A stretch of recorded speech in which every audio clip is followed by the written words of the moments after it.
Welcome back to exam मंत्रा। चलिए आज start करते हैं। ये 27-28 जो है SSC GD का जो एग्जाम हुआ उसमें जो जीके जीएस जो आया था उसको आज देखते हैं। देखिए पहला क्वेश्चन आया है कि कुणबी नृत्य जो है भारत के किस राज्य में प्रसिद्ध है। कुणबी नृत्य जो है भारत के किस राज्य का लोक नृत्य है। तो ये भारत का जो है गोवा में मनाया जाता है। कुणबी कहाँ मनाया जाता है? गोवा में। गोवा राज्य का एक प्रसिद्ध पारंपरिक लोक नृत्य है। यह नृत्य जो है मुख्य रूप से गोवा के कुणबी आदिवासी समुदाय द्वारा मनाया जाता है। एक कुणबी आदिवासी है उसी के द्वारा कुणबी नृत्य मनाया जाता है। गोवा के प्रसिद्ध जो फुगाडी है, ढोलो है, देखनी है, कुणबी नृत्य जो कि प्रमुख है। अगला क्वेश्चन है कि राठवानी घेर नृत्य जो मुख्य रूप से किस राज्य का लोक नृत्य है। तो ये जो है गुजरात का है। राठवानी घेर जो है गुजरात में मनाया जाता है। यह जो है नृत्य मुख्य रूप से होली के दौरान 5 दिनों तक मनाया जाता है। कब? होली के दौरान यह मनाया जाता है। गुजरात के प्रमुख लोक नृत्य गरबा, डांडिया, रास, भवाई और पावड़ और क्या है हुडी ये शामिल है। गरबा, डांडिया, रास, भवाई, पावड़ और हुडी ये गुजरात के प्रमुख लोक नृत्य हैं। देख लीजिएगा, थोड़ा सा हो सकता है आगे पूछ ले। अगला क्वेश्चन है कि प्रमुख उपन्यास लेडीज टेलर के लेखक कौन है। तो लेडीज टेलर के लेखक है आपका उपन्यास का क्या ये लेखिका जो है प्रियंका होजला है।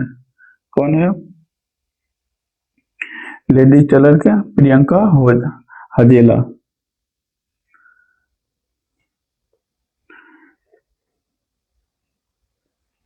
उनका पहला उपन्यास जिसे हार्पर कॉलिंस द्वारा प्रकाशित किया गया।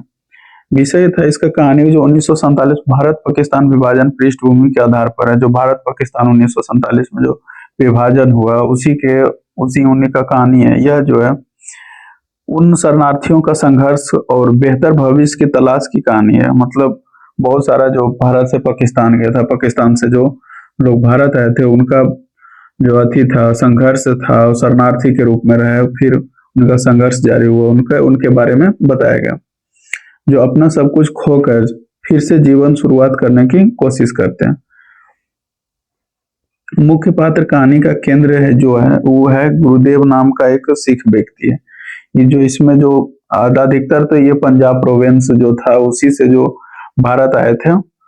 तो इनका जो प्रमुख कहानी जो है वो जो गुरुदेव नामक के व्यक्ति, सिख व्यक्ति जो विभाजन के बाद पाकिस्तान से दिल्ली आता है और महिला के कपड़े बनाने का व्यवसाय शुरू अपने जीवन को संवारने का क्या करता है, कोशिश करता है। अगला क्वेश्चन है कि अकबर द्वारा फतेहपुर सीकरी में निर्मित पंचमहल की वास्तुकला मुख्य रूप से किस शैली में। तो ये बौद्ध विहार मंदिर शैली पर यह अथी बनाया गया। मुख्य रूप से जो है अकबर जो बनाया था पंचमहल ये बौद्ध विहार मुख्य रूप से बौद्ध विहार शैली से प्रेरित है। जो कि एक पिरामिड नुमा 4 मंजिल इमारत है। इसे हवा महल भी कहा जाता है। क्या चीज? हवा महल। इनमें 176 सुंदर स्तंभ है। यह इमारत इंडो इस्लामिक वास्तुकला का मिश्रण है जो हिंदू और बौद्ध शैलियों से प्रेरित है। यह जो है फतेहपुर सीकरी में निर्मित मुगल अकबर द्वारा 1771 से 1825 ईस्वी के बीच करवाया गया था। कब करवाया था? 1571 से 1585 के बीच। यह शहर आगरा के पास अकबर के अपनी राजधानी के रूप में, यह शहर जो है आगरा को ये अपना अकबर जो अपना राजधानी के रूप में बसाया था। ये जो बनाया गया है हवा महल वो लाल बलुआ पत्थर से बनाया गया। किससे बनाया गया? लाल बलुआ पत्थर से बनाया गया। और ये क्या चीज? इंडो वास्तुकला का एक अद्भुत उदाहरण है जिसमें सुंदर थी बुलंद दरवाजा, जामा मस्जिद और दीवाने खास शामिल है। अकबर ने किस देखिए, ये इम्पोर्टेंट क्वेश्चन है। अकबर जो है किसके सम्मान में सीकरी का निर्माण करवाया था, किस संत के? तो सूफी संत शेख सलीम चिश्ती के सम्मान में अथी बनाया था, और गुजरात के विजय के उपलक्ष्य में भी। सबसे तो गुजरात के विजय के उपलक्ष्य में। वर्ष 1969 में 14 निजी बैंकों के बड़े पैमानों पर राष्ट्रीयकरण। पहले भारत का एकीकृत राष्ट्रीय सार्वजनिक बैंक कौन था? तो ये अथी भारतीय स्टेट बैंक था, जो पहले इंपीरियल बैंक ऑफ इंडिया के नाम से जाना जाता था। बाद में राष्ट्रीयकरण करके इसको बाद में इसका स्टेट बैंक ऑफ इंडिया रखा गया, भारतीय स्टेट बैंक ऑफ इंडिया। राष्ट्रीयकरण जो है ये गैरोवाला समिति के सिफारिश पर किया गया था। जो 14 बैंकों का राष्ट्रीयकरण किया गया था 1969 में, उसमें जो था सिफारिश जो दिए थे गैरोवाला समिति का सिफारिश हुआ था। 1 जुलाई 1955 को इंपीरियल बैंक का राष्ट्रीयकरण किया गया था, इसका नाम बदलकर 1 जुलाई 1955 को राष्ट्रीय बैंक का अथी भारतीय स्टेट बैंक रखा गया था। 1969 की घटना है। 19 जुलाई 1900 तत्कालीन प्रधानमंत्री इंदिरा गांधी, उस समय प्रधानमंत्री कौन थे? इंदिरा गांधी। 14 प्रमुख निजी बैंकों का राष्ट्रीयकरण किया गया। स्टेट बैंक पहले से ही एक सरकारी बैंक था, क्योंकि उनको 1 जुलाई 1955 को इंपीरियल बैंक बना दिया। इंपीरियल बैंक से स्टेट बैंक ऑफ इंडिया बना के दिया गया था। फिर 1955 से 1920 के थी 1969 के बीच एसबीआई एकमात्र बैंक था जो पूरी तरह से सरकारी स्वामित्व था, नियंत्रण के कार्य में था। इसके बाद 1980 में भी 6 बैंकों का राष्ट्रीयकरण किया गया। अगला क्वेश्चन है कि निम्नलिखित में कौन सा ऐतिहासिक स्थल दिल्ली में स्थित है? देखिए, दिल्ली में स्थित है हुमायूं का मकबरा। हुमायूं का मकबरा जो मुगल वास्तुकला का एक उत्कृष्ट उदाहरण है, जो कि हुमायूं की पत्नी हाजी बेगम 1565 से 1572 के दौरान बनाया गया था। हुमायूं का मकबरा कौन बनाया था? उनकी पत्नी बनाया था, हाजी बेगम, जो 1665 से 1672 के दौरान बनाया गया था। इसको जो है 1993 में यूनेस्को विश्व धरोहर घोषित कर दिया गया। फोर्ट विलियम, जैसे देखिए फोर्ट विलियम क्या, ये पश्चिम बंगाल में और हुगली नदी के किनारे, इसे ब्रिटिश काल के दौरान 1781 के दौरान बनाया गया था फोर्ट विलियम को। हवा महल राजस्थान की राजधानी जयपुर में स्थित है। इनका निर्माण जो 1799 महाराजा सवाई प्रताप सिंह के द्वारा करवाया गया था। हवा महल का निर्माण सवाई प्रताप सिंह के द्वारा करवाया गया था। कब? 1799 में। ये सब क्वेश्चन हो सकता है, आ भी सकता है। तो आगा खां पैलेस जो है महाराष्ट्र के पुणे में स्थित है, जिसका ऐतिहासिक महत्व भारतीय स्वतंत्रता संग्राम महात्मा गांधी का नजरबंदी किया था। हवा महल एक राजधानी जयपुर स्थित सदर महाराणा। देखिए, बोला कि मटर के पौधे किसी पेड़ या अन्य के सहारे किसके माध्यम से चढ़ता है? तो ये प्रांत या टेंड्रिल्स के द्वारा।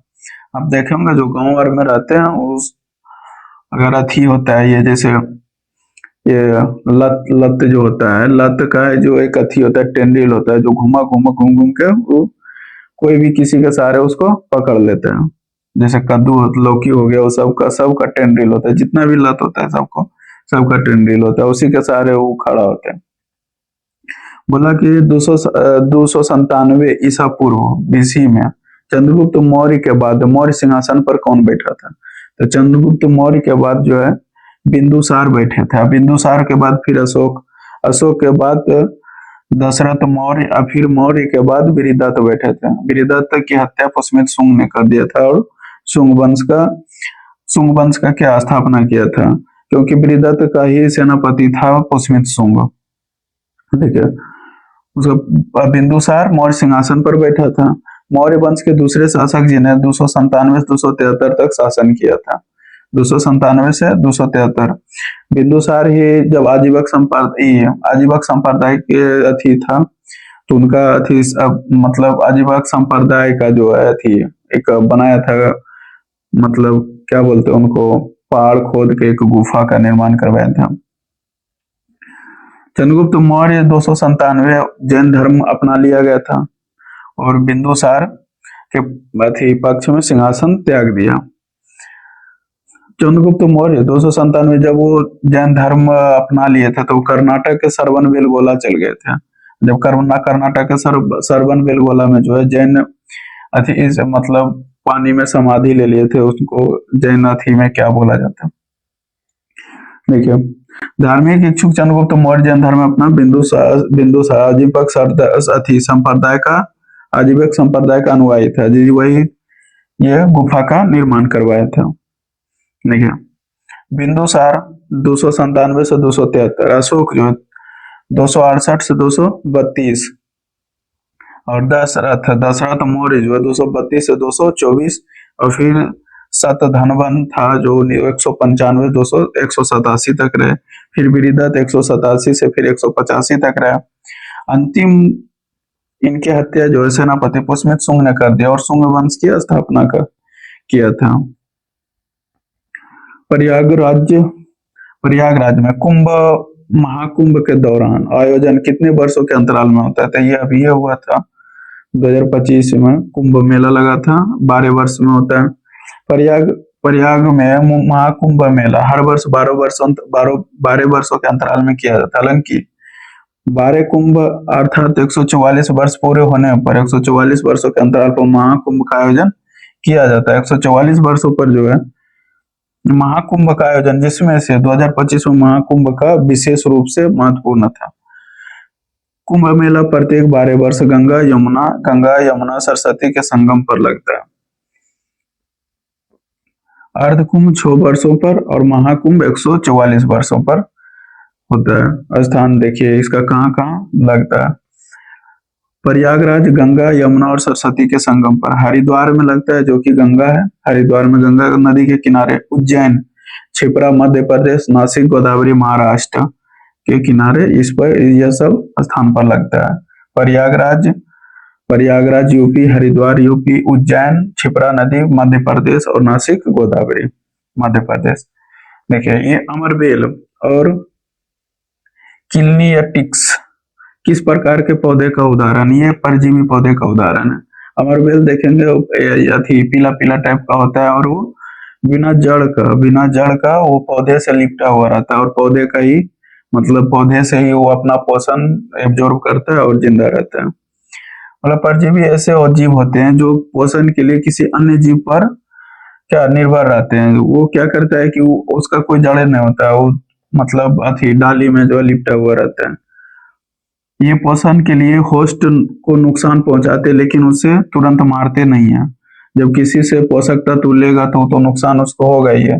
जैसे कि मनुष्य में जो पेट में जोंक होता है वो भी परजीवी ही है। अमरबेल जो है एक पादप परजीवी है, इसमें क्लोरोफिल नहीं होता है, इसलिए यह प्रकाश संश्लेषण नहीं कर सकता। यह अपने पोषक को पौधे से चिपक कर अपनी विशेष जड़ों के माध्यम से जल और पोषण तत्व प्राप्त करता है। वो मिट्टी से नहीं लेता है, वो डायरेक्ट पौधे से ही चिपक कर आता है। चलिए अगला क्वेश्चन है कि वायुमंडल की सबसे निचली परत क्षोभ मंडल की औसत ऊंचाई क्या होता है? तो ये क्षोभ मंडल की औसत ऊंचाई जो 8 किलोमीटर होता है, 8 किलोमीटर से 13 किलोमीटर माना जाए, 8 किलोमीटर से 13 किलोमीटर के बीच होता है, तो 13 किलोमीटर मान लीजिए। औसत ऊंचाई क्षोभ मंडल की औसत ऊंचाई 13 किलोमीटर मानी जाती है। हालांकि ऊंचाई पृथ्वी के एक समान नहीं होती है। तापमान, इस परत से ऊंचाई बढ़ने के साथ तापमान घटता है। क्या होता है कि जैसे आप क्षोभ मंडल क्रॉस कीजिएगा तो तापमान घटते जाता है और प्रति 165 किलोमीटर की ऊंचाई पर 1 डिग्री तापमान क्या हो जाता है, कम हो जाता है, जिसे सामान्यतः ह्रास दर कहते हैं। पृथ्वी के वायुमंडल को तापमान और ऊंचाई के आधार पर 5 प्रमुख परतों में क्या विभाजित किया है। जैसे पहला क्षोभ मंडल 0 से 12 से 15 किलोमीटर तक होता है। क्षोभ मंडल यह सबसे निचली परत है। मौसम सभी घटनाएं जैसे आंधी, वर्षा, तूफान जो भी होता है क्षोभ मंडल में ही होता है। संताप मंडल 12 से लेकर 50 किलोमीटर तक होता है। इसकी विशेषता जो है संताप मंडल में ओजोन परत सूर्य के हानिकारक पराबैंगनी किरणें यूवी रे जो है उसको अवशोषित कर देता है। ओजोन को O3 बोला जाता है। ऑक्सीजन के 3 अणु मिलकर ओजोन बनाता है। मध्य मंडल ये 50 से 85 किलोमीटर तक होता है। विशेषता यह मुख्य रूप से ठंडी परत है। जो उल्का पिंड इसी परत में जलकर नष्ट हो जाते हैं। जो उल्का पिंड पृथ्वी की तरफ आता है या मेटेओर जो भी आता है वो मध्य मंडल में ही जल के मध्य मंडल तक आते आते इतना मतलब उसमें फ्रिक्शन होने लगता है कि वो मतलब क्षोभ मंडल से संताप मंडल में इंटर ही नहीं कर पाता है। अगर ज्यादा बड़ा हो तो भले इंटर कर सकता है। ये लगभग कितना 85 से 600 किलोमीटर के बीच होता है या 700 किमी तक। यह तापमान ऊंचाई के साथ साथ बहुत तेजी से बढ़ता है। ऊंचाई के साथ अंतरराष्ट्रीय अंतरिक्ष स्टेशन और उपग्रह इसी परत में होता है। जैसे अंतरराष्ट्रीय अंतरिक्ष जो स्टेशन है वो मध्य मंडल में ही एस्टेब्लिश किया गया। और बहिर्मंडल जो है जो सबसे बाहर वाला मंडल है, बाहर वाला मंडल जो है वो लगभग 700 600 या 700 से 10,000 किलोमीटर तक विशेष। यह मुख्यतः बाहरी परत है जो धीरे धीरे अंतरिक्ष में विलीन हो जाती है। अब देखिए पृथ्वी से जो ध्रुवों पर की से ऊंचाई जो 8 किलोमीटर होता है, और ध्रुवों पर से ऊंचाई 8 किलोमीटर और भूमध्य रेखा से ऊंचाई जो है 12 से 13 किलोमीटर के बीच होता है। वायुमंडल में लगभग 75 से 80% द्रव्यमान जो है परत जो है, ये 80 से 75 परत जो है मतलब द्रव्यमान जो है ये मतलब क्षोभ मंडल का ही है। सभी मौसमी घटनाएं वर्षा तूफान बिजली इसी परत में होती, क्षोभ मंडल में होते। तापमान इसी परत में, ऊंचाई बढ़ने से तापमान घटता है, तो वो भी पता है 1 डिग्री घटता है। वाद्यों के वर्गीकरण के अनुसार मेम्ब्रेनोफोन किस प्रकार का वाद्य यंत्र होते हैं? तो मेम्ब्रेनोफोन जो है ध्वनि तनी हुई झिल्ली या खाल के पीटने से थपथपाने से उत्पन्न होता है। जैसे ढोलक देखे होंगे, ढोलक या झाल उलर जो होता है, ढोलक हो गया आपका, नगाड़ा हो गया, ये सब जो है यानी कि मेम्ब्रेनोफोन। मेम्ब्रेन मतलब होता है एक पतली सी झिल्ली। मेम्ब्रेन मतलब होता है पतली सी झिल्ली, वही होता है पतली झिल्ली को आप किसी पर रख के उसके बाद उसको थपथपाइए जिससे आवाज उत्पन्न होता है, तो मेम्ब्रेनोफोन बोला जाता है। जैसे ढोलक, तबला, मृदंग, नगाड़ा, ड्रम, ये सब क्या होता है उस पे एक खोल रहता है, उस पे एक परत चढ़ा के उसके बाद उसे बजाया जाता है। जैसे कोर्डोफोन मतलब होता है सितार बीना। जैसे कोर्डोफोन मतलब होता है कि तार खींच के उसके बाद उसको अगर आप उस पे स्पर्श करते हैं या तो उसको तानते हैं फिर छोड़ते हैं तो उससे जो आवाज होता है उसे कोर्डोफोन बोला जाता है। फिर एरोफोन जिसे मतलब फूक के बजाया जाता है या एयर से बजाया जाता है, उसको एरोफोन बोलते हैं। एयर से बजना यानी कि एरोफोन। प्राचीन भारतीय संगीत ग्रंथ बहुदेशी के रचयिता कौन है? ये है मतंग मुनि। बहुदेशी की रचना मतंग मुनि। मतंग मुनि जो लगभग ये जो बुक लिखा गया ये 6ठी से 8वीं शताब्दी के बीच लिखा गया। इस ग्रंथ की पहली बार राग शब्द को जो है इसी में मतलब प्रारूप दिया है। वैज्ञानिक तकनीक रूप से इसे डिफाइन भी किया गया। अगला क्वेश्चन है कि प्रसिद्ध बंगाली उपन्यास आनंद मठ के लेखक कौन है? तो आनंद मठ लेखक है बंकिम चंद्र चट्टोपाध्याय। प्रकाशन जो है प्रकाशन ऊपर ये जो उसका प्रकाशन जो 1882 में हुआ था। वंदे मातरम भारत के राष्ट्रीय जो गीत है इसी उपन्यास से लिया गया। वंदे मातरम आनंद मठ से। इतिहास इसका जो आनंद मठ की कहानी जो 18वीं शताब्दी में सन्यासी विद्रोह और 1770 बंगाल के विनाशकारी अकाल पर आधारित है।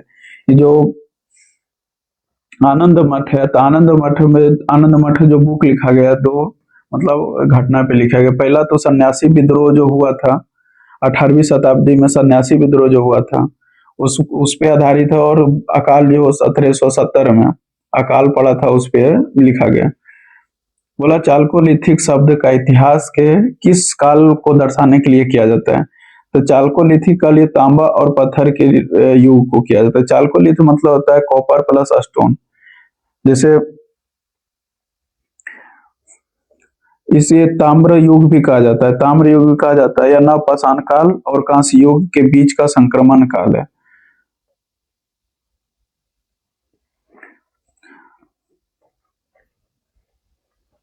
देखिए चाल्को मतलब होता है तांबा और लिथिक मतलब होता है पत्थर, यानी कि तांबा और पत्थर का जो जिस समय तांबा और पत्थर दोनों का उपयोग किया जाता था। इस युग में पत्थर के साथ साथ तांबे का उपयोग किया जाता है। समय काल जो है 2000 से 700 ईसा पूर्व के लिए माना जाता है। अगला क्वेश्चन है कि तरल पदार्थ द्वारा लगाए जाने वाले घर्षण बल को किस नाम से जाना जाता है? ये कर्षण या ड्रैग बोला जाता है। जैसे कि आप सुने होंगे कि अथी जब ज्यादा स्पीड होता है अथी अथी हवा का ज्यादा स्पीड तो बोला जाता है ड्रैग कम है। ये तो मतलब उससे जो घर्षण उत्पन्न होता है, घर्षण से जो अथी होता है उसको ड्रैग बोला जाता है। या तो पानी भी बात है, जल और भारत में तरल पदार्थों द्वारा किसी गतिशील वस्तु पर लगाए जाने वाले घर्षण बल को मुख्य रूप से घर्षण या ड्रैग द्रव घर्षण कहा जाता है। तो पहली पंचवर्षीय योजना किस मॉडल पर आधारित है? तो पहली पंचवर्षीय योजना 51 से 56 हेरोल्ड डोमर मॉडल पर आधारित था। इस योजना का मुख्य जो है कृषि क्षेत्र में सबसे जोर दिया गया, जिसे सिंचाई और बिजली उत्पादन शामिल थे। और दूसरा परियोजना उसमें भारी मशीन और उद्योग पर आधारित था, दूसरा जो कि महालनोबिस मॉडल पर आधारित था 56 से 61। इस परियोजना के दौरान मुख्यतः भाखड़ नागल हीराकुंड दामोदर नदी बहुउद्देशीय परियोजना ये सब की शुरुआत की गई थी। परियोजना जो प्रथम जो अति पंचवर्षीय योजना था 51 से 56 हेरोल्ड डोमर मॉडल पर आधारित था। और इसके दौरान जो है भारी भारी बांध बनाया गया और बिजली उत्पादन के लिए बांध बनाया गया था। बहुउद्देशीय योजना जैसे भाखड़ा नागल से अथी इंदिरा गांधी नहर निकाला गया था, जैसे अथी इसमें पंजाब हरियाणा और राजस्थान को पानी दिया गया, जैसे अथी वहां पे। और हरित क्रांति भी पंजाब में स्टार्ट किया गया था इसी के बल पे। योजना सफल रही, लक्ष्य 2.1 रखी गई थी, जबकि वास्तविक जो है दरअसल इसका जो हासिल हुआ था वो 3.6 हासिल हुआ था। 1956 के अंत तक भारतीय प्रौद्योगिकी संस्थान की स्थापना की गई थी। बोला सरफेसी अधिनियम। सरफेसी अधिनियम मुख्यतः 2002 में निम्नलिखित में किस क्षेत्र से संबंधित है? तो सरफेसी अधिनियम लाया गया था 2002 में बैंकिंग और वित्त क्षेत्र से।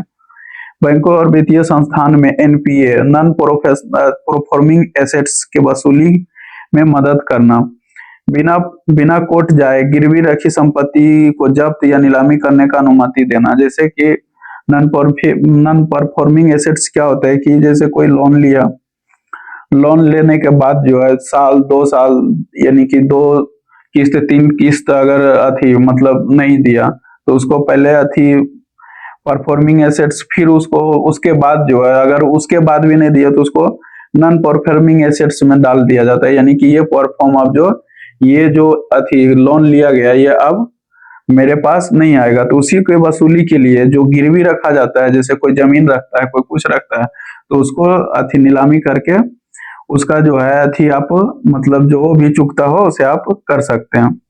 उसी के लिए लाया गया था सरफेसी अधिनियम 2002 में।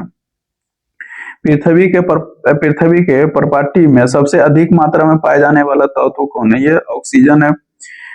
पृथ्वी के प्रॉपर्टी में सबसे अधिक मात्रा में पाए जाने वाला तत्व ऑक्सीजन है, जो कि लगभग 46%। उसके बाद ऑक्सीजन के बाद आता है सिलिकॉन, एल्युमिनियम और लोहा।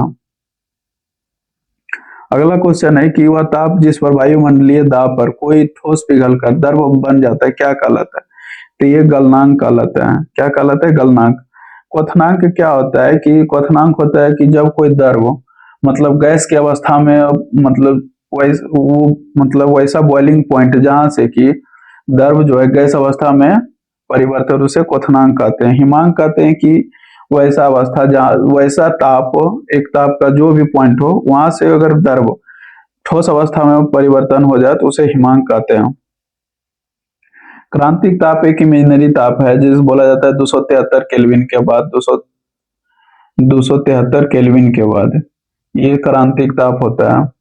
यदि तापमान किसी वायुमंडलीय दाब पर ठोस पिघलकर उसे गलनांक बिंदु कहते हैं। क्वथनांक जिस ताप पर उबलकर गैस बन जाता है उसे क्वथनांक कहा जाता है। अगला क्वेश्चन है कि होल्ला मोहल्ला के दौरान सिखों द्वारा मुख्य रूप से किस ग्रंथ का पाठ किया जाता है? ये गुरु ग्रंथ साहिब जी का पाठ किया जाता है।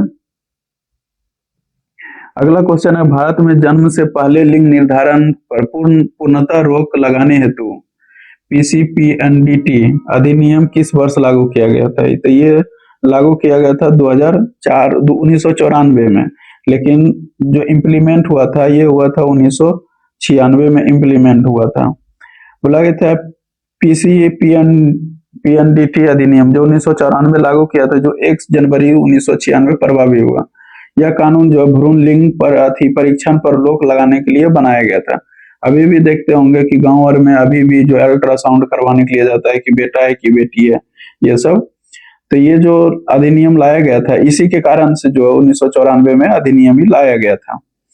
और पहले अथी शिशु बाल हत्या बहुत होता था, लड़की अगर है तो भाई उसी समय अथी करवा लेता था, अबॉर्शन करवा लेता था। तो ये सब बहुत अगर चलन होने लगा तो ये नियम लाया गया था।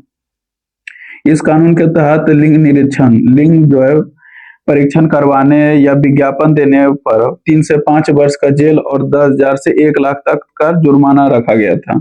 अगर कोई लेबोरेटरी है, अगर वो मतलब दावा करता है कि या तो पोस्टर लगवाता है कि मेरे यहाँ लिंग परीक्षण होता है या भ्रूण परीक्षण होता है, तो उस पर यानी कि 3 या 5 वर्ष का जेल और 10 से 1 लाख तक का जुर्माना लगाया गया था। इसमें संशोधन 2003 में किया गया था, सख्त बनाया गया इसको। 2003 में इसमें संशोधन किया और सख्त बनाया गया था। इसका मुख्य जो है योजना का जो मुख्य रचनाकार जो है के.एन. राज थे। उन्हीं ने ये सब जो है किए थे, इनका जो ड्राफ्ट किए थे।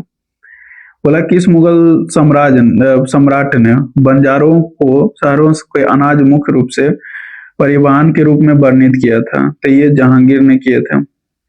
भारत के वित्त सचिव की नियुक्ति किसके द्वारा किया जाता है? तो वित्त सचिव की नियुक्ति जो है ये कैबिनेट की नियुक्ति समिति द्वारा किया जाता है। कैबिनेट मंत्री का एक मतलब होता है जिसका अध्यक्ष जो है प्रधानमंत्री होता है, वही सब मिलके उसका कैबिनेट मंत्री जो है मतलब उसका नियुक्ति करता है। ये देखिए समिति का जो है प्रधानमंत्री अध्यक्ष होता है और कैबिनेट मंत्री जो है इसका सदस्य होता है। परीक्षण में परीक्षा में भारत में देखिए इंपॉर्टेंट क्वेश्चन, भारत में 1 रुपया के नोट किसे हस्ताक्षर होते हैं? तो ये आरबीआई का गवर्नर का होता है।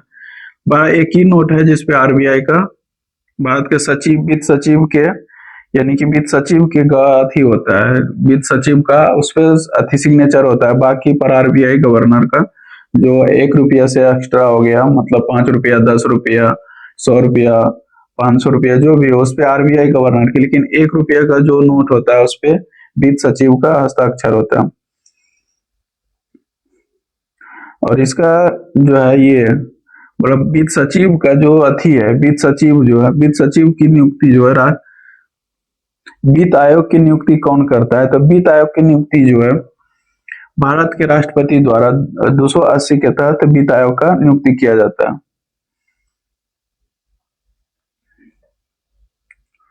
देखिए 10 मई 1957 को मेरठ में सैनिक विद्रोह शुरू करने के बाद विद्रोही सैनिक दिल्ली पहुंचे और किसे भारत का सम्राट घोषित? तो भारत का सम्राट जो है ये बहादुर शाह जफर को घोषित किया गया था। बहादुर शाह जफर को अंग्रेज ने जेल में निर्वासित किया, तो बहादुर शाह जफर को पकड़ के रंगून भेज दिया गया था। मेरठ विद्रोह का नेतृत्व मुख्य रूप से किस बटालियन ने? तो मेरठ में 20वीं एनिटिव इनफेल्ड जो था वो मतलब किया था, विद्रोह किया था। 1857 का प्रतीक क्या था? ये कमल और रोटी था। 1857 का प्रतीक चिन्ह जो है कमल और रोटी था। देखिए दिल्ली के विद्रोह का वास्तविक सैन्य नेतृत्व किसने किया था? तो वास्तविक सैन्य नेतृत्व जो है जनरल बख्त खान जो है किए थे, जनरल बख्त खान। अगला क्वेश्चन है कि ईएसी पीएम रिपोर्ट के अनुसार 2011 के तुलना में 2023 में भारत में घरेलू के प्रवासन दर कितनी प्रतिशत में कमी आई? तो ये 11.78 है, 78।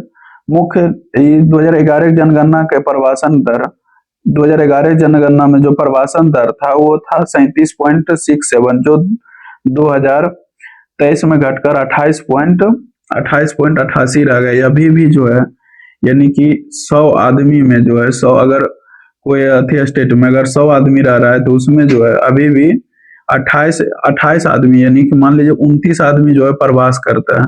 इसमें कमी दर्ज हो गई 11.78% की गिरावट आई है।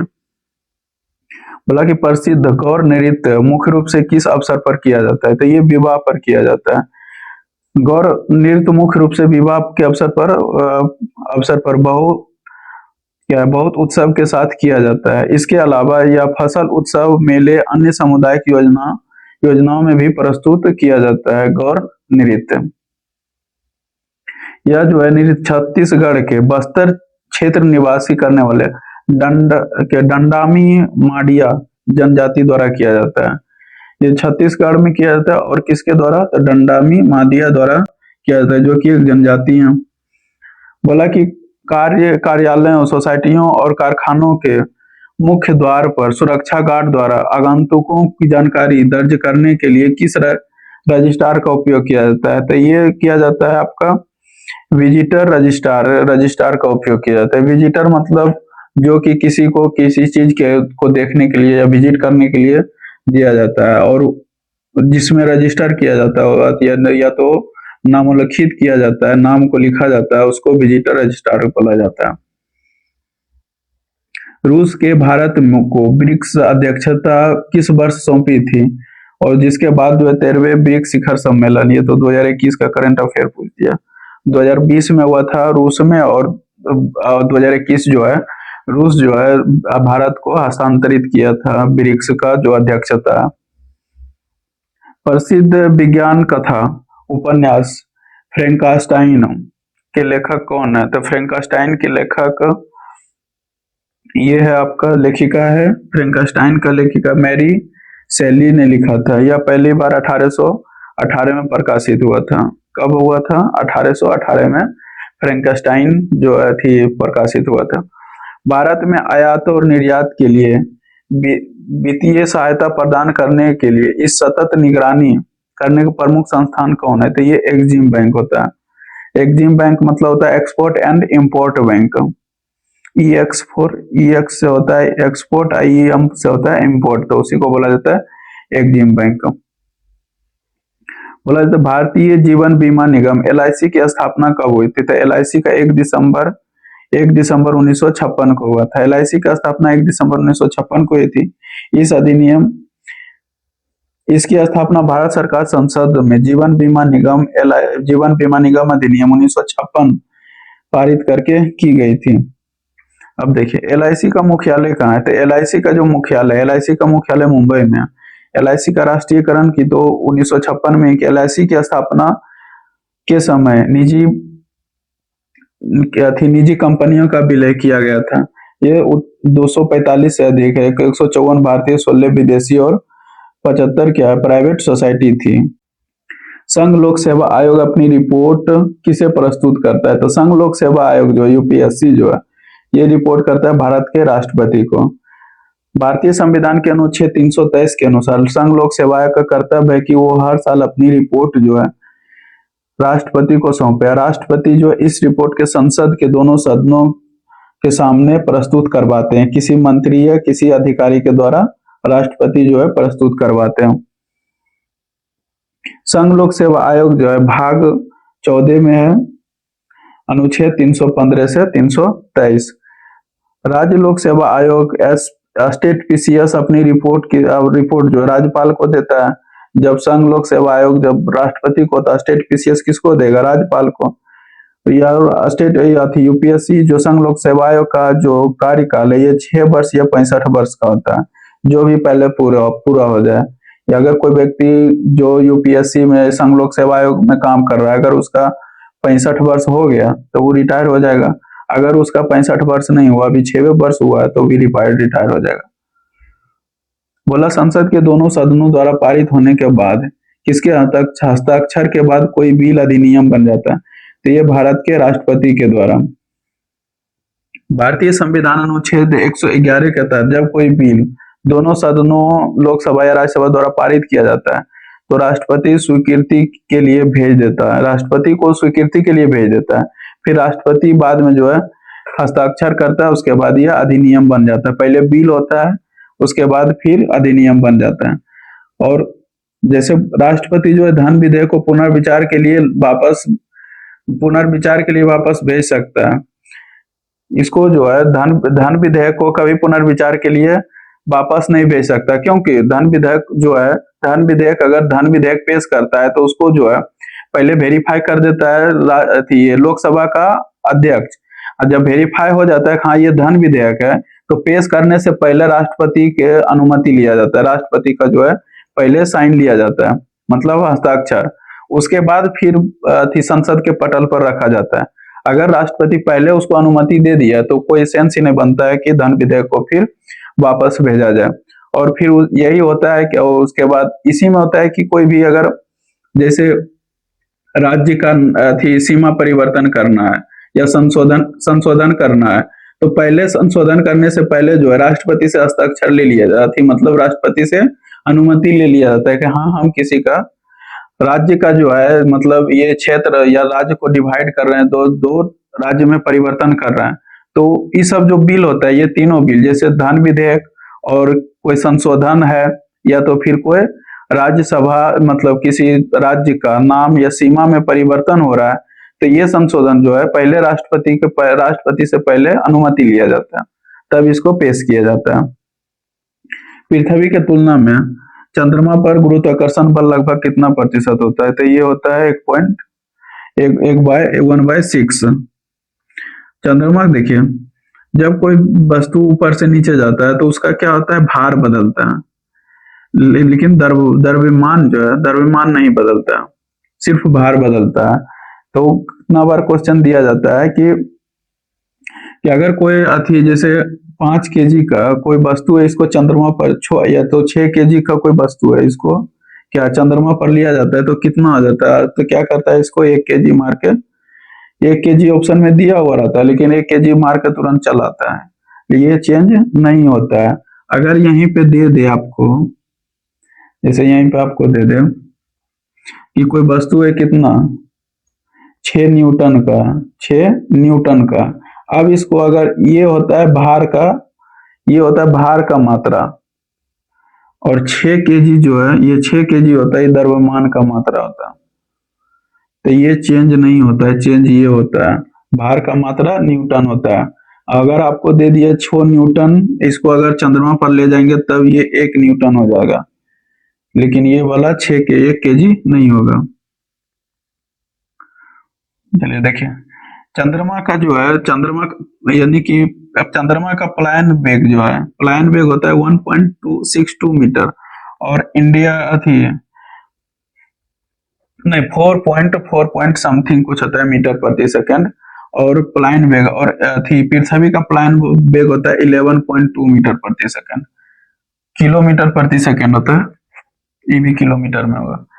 और पृथ्वी का क्या होता है, पृथ्वी के जो जी का मान होता है पृथ्वी पर 9.8 होता है। ये सब देख ले, पृथ्वी से चंद्रमा के बीच की दूरी है 3,84,400 किलोमीटर। बोला कि जम्मू और कश्मीर में स्थित सिंधु घाटी सभ्यता के सबसे उत्तरी स्थल कौन है? तो सबसे उत्तरी स्थल जो है मानदा है। जैसे अगर ये है, तो ये अगर ये जम्मू कश्मीर है, J&K जम्मू कश्मीर है, और ये इधर महाराष्ट्र, और ये क्या यूपी, और इधर आपका हो जाता है पाकिस्तान। तो देखिए, ये उत्तर, ये दक्षिण, ये पूरब, ये पश्चिम। तो क्या होता है कि उत्तर में आपका मानदा, उत्तर में जो है कि आपका है मानदा, जो कि चिनाब नदी के किनारे, कहाँ है चिनाब का नदी। दक्षिण में दाइमाबाद, दक्षिण में क्या है दाइमाबाद, जो कि आपका दाइमाबाद कहाँ है, और ये है आपका महाराष्ट्र में, दक्षिण में दाइमाबाद। और आलमगीरपुर यूपी में है, जो कि आलमगीरपुर कहाँ, आलमगीरपुर यूपी में है। और फिर आपका आलमगीरपुर कहाँ, यूपी। और सुदका कन्नौर जो है ये आपका पाकिस्तान और ईरान के आसपास का एरिया है, जो कि दास्क नदी के किनारे है।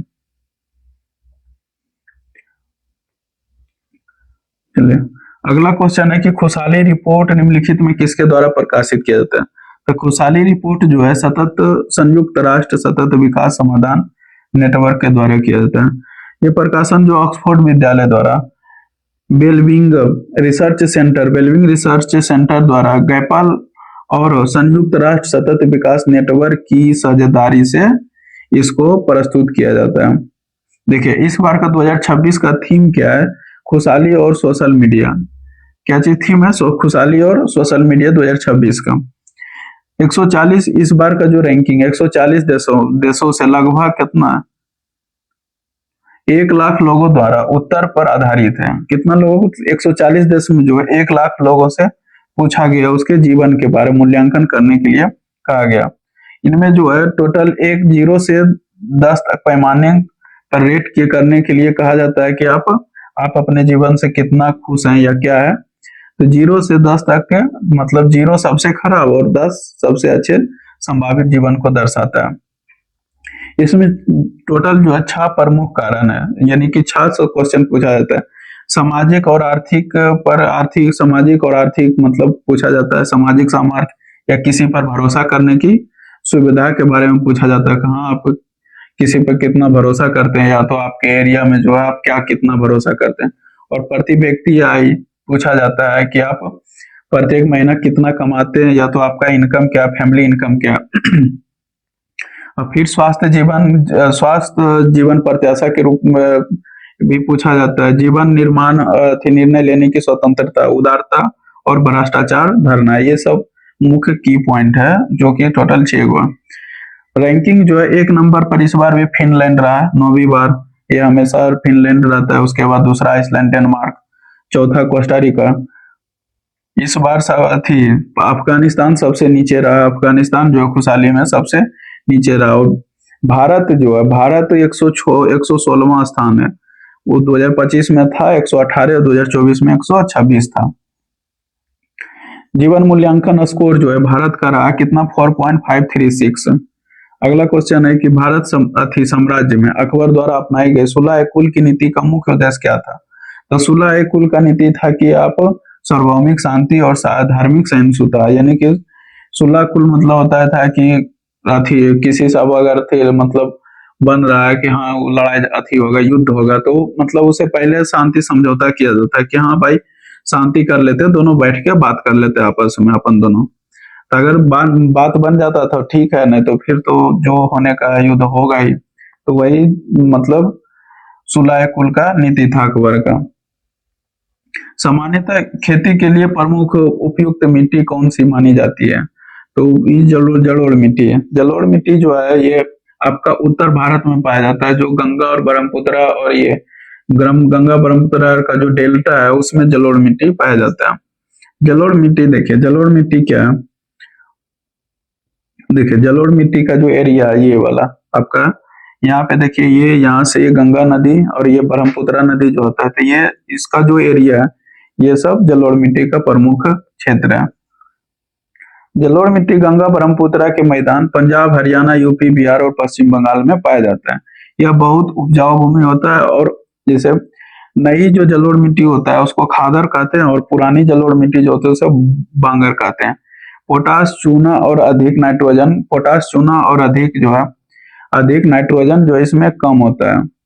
फसल इसका जो प्रमुख फसल है वो गेहूं, धान, गन्ना, जूट है। ये प्रमुख फसल इसका जो गेहूं, धान, गन्ना और जूट है। काली मिट्टी जो है, तो काली मिट्टी देखिए, काली मिट्टी कैसे बनता है, जब कोई पर्वत या पठार का मतलब अत्यधिक अपरदन और निक्षेपण से जो मिट्टी होता है वो काली मिट्टी का निर्माण होता है। काली मिट्टी मुख्य रूप से जो है आपका देखिए क्या है, ये मध्य प्रदेश, यहाँ पे ये मध्य प्रदेश और आपका ये यहाँ पे मध्य प्रदेश, फिर ये महाराष्ट्र हो गया, महाराष्ट्र, और फिर ये देखिए गुजरात का कुछ हिस्सा यहाँ पे, ये कच्छ का रण जो है, फिर ये आपका कर्नाटक, केरल जो हो गया उसका कुछ हिस्सा है। ये देखिए दक्कन का पठार जो है, महाराष्ट्र दक्कन का पठार, जैसे कि यहाँ पे ये दक्कन का पठार महाराष्ट्र, मध्य प्रदेश और गुजरात में पाया जाता है। इसका जो है नमी पकड़ने की क्षमता बहुत अधिक होता है। नमी जो अगर इसको नमी पकड़ने की क्षमता इसमें बहुत अधिक है, और सूखने पर जो है दरारें पड़ जाती है। जैसे काली मिट्टी का क्या है, अगर काली मिट्टी सूखने पर दरार पड़ जाती है, और इसे क्या है, बिना जुताई का खेत भी कहा जाता है, बिना जुताई का मिट्टी भी कहा जाता है। तो इतना बड़ा बड़ा दरार पड़ जाता है, एकदम पूरा फट जाता है। फसल इसमें कपास और गन्ना का सबसे इम्पोर्टेंट है कि काली मिट्टी में जो है कपास मिलाया जाता है, अथी कपास उपजाया जाता है। लाल मिट्टी देखिए, लाल मिट्टी जो है, लाल मिट्टी क्या होता है कि लाल मिट्टी में अधिक ताप और अधिक वर्षा के कारण जब होता है ना, तो लाल मिट्टी का निर्माण हो जाता है। जैसे कि तमिलनाडु, केरल, कर्नाटक, छत्तीसगढ़, सब में लाल मिट्टी में पाया जाता है। लाल रंग जो है आयरन ऑक्साइड के कारण होता है, ये बहुत कम उपजाऊ होता है। बाजरा, दाल, मूंगफली, सब में बाजरा और दालें हैं, जैसे जो कि दलहन है, वो सब, और मूंगफली जो है उपजाया जाता है इसमें। लेटेराइट मिट्टी जो है देखिए, केरल कर्नाटक और असम और पश्चिमी घाट पर लेटेराइट मिट्टी। और लेटेराइट मिट्टी जो है भारी वर्षा के पोषण तत्व घुल जाते हैं, और जैसे ये क्या है, अम्लीय प्रकृति में हो जाते हैं। इसका प्रमुख फसल जो है चाय, कॉफी और रबड़ है। क्या चीज? चाय, कॉफी और रबड़ है। फिर मरुस्थलीय मिट्टी, तो मरुस्थलीय मिट्टी तो आप जानबे करते हैं, जैसे देख लीजिए यहाँ पे सब मिट्टी को दिखाया गया। एलोवियल यानी कि एलोवियल मिट्टी यानी कि जलोढ़ मिट्टी, देखिए जलोढ़ मिट्टी इस क्षेत्र में, और ये ब्लैक सॉइल। फिर रेड और येलो मिट्टी, रेड जो है लाल मिट्टी यहाँ पे पाया जाता है, और ये आपका फिर पर्वतीय मिट्टी जो है फॉरेस्ट रेन। तो जहाँ पे फॉरेस्ट रहेगा वहां पे जंगल रहेगा, पर्वत रहेगा, क्योंकि ये हिमालय वाला एरिया है, तो ये यहाँ पे रहेगा। अगला क्वेश्चन देखते हैं। फिर पर्वतीय मिट्टी वो सब दिया हुआ है। अगर वीडियो अच्छा लगे और डिस्कशन अगर अच्छा लगे तो चैनल को जरूर सब्सक्राइब कीजिए।